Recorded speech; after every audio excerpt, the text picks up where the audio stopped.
Hello guys, good morning everyone. So for today's video guys ay ituturo ko po sa inyo yung mga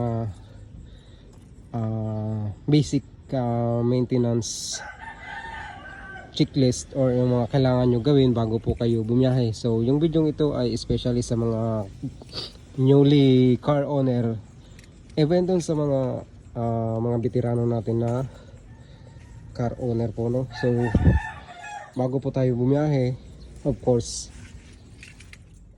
kailangan natin una magdasal kay Lord. Yan ang pinakauna kong may recommenda sa inyo. Huwag natin kakalimutan magdasal bago bumiyahe para ingatan tayo ng ating Panginoon saan man tayo paroroon. So yun na nga, so proceed tayo sa tutorial natin. So unang-una guys ay ang basic na mga kailangan nyong i-check bago kayo bumiyahe ay yung langis ng inyong sasakyan. So may mga level naman yan. So gagaya nito,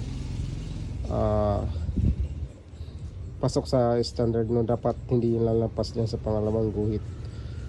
So bago yung langis natin, i-check natin yung langis kung bago pa o maitim na, kailangan ng i-change oil o palitan. So alam naman natin ang langis, yan yung dugo ng sasakyan, no? Kung sa tao, bakit nabubuhay yung tao? Kasi dahil sa dugo.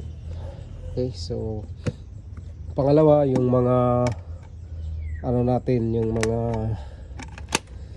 brake fluid. Yung mga brake fluid natin, kung mayroon pang laman, ayan. Then yung coolant, mga coolant natin, ayan. So mahirap lang hindi makita, pero nasa ano pa naman siya, kalahati. So kakagaling lang ito sa kasa, kaka-PMS lang, kaya walang problema. Ayan.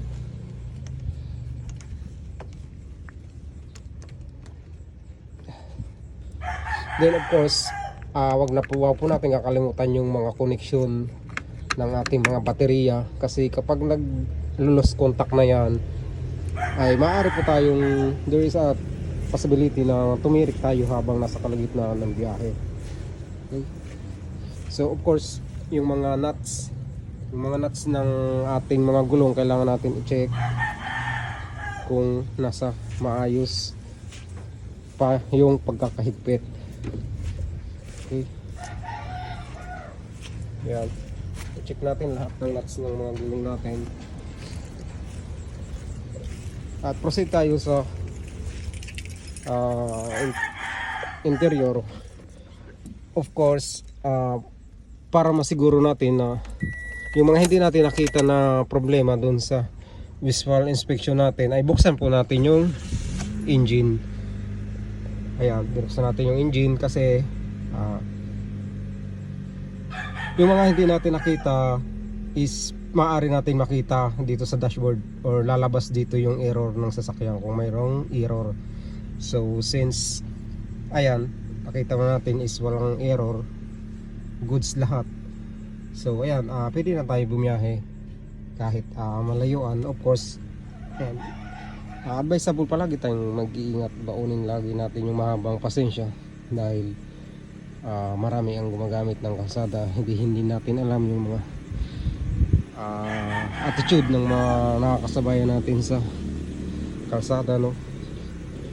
Lagi natin iisipin na may mga mahal tayo sa buhay na naghihintay sa ating pagbabalik. Okay. So yan lang po for today's video.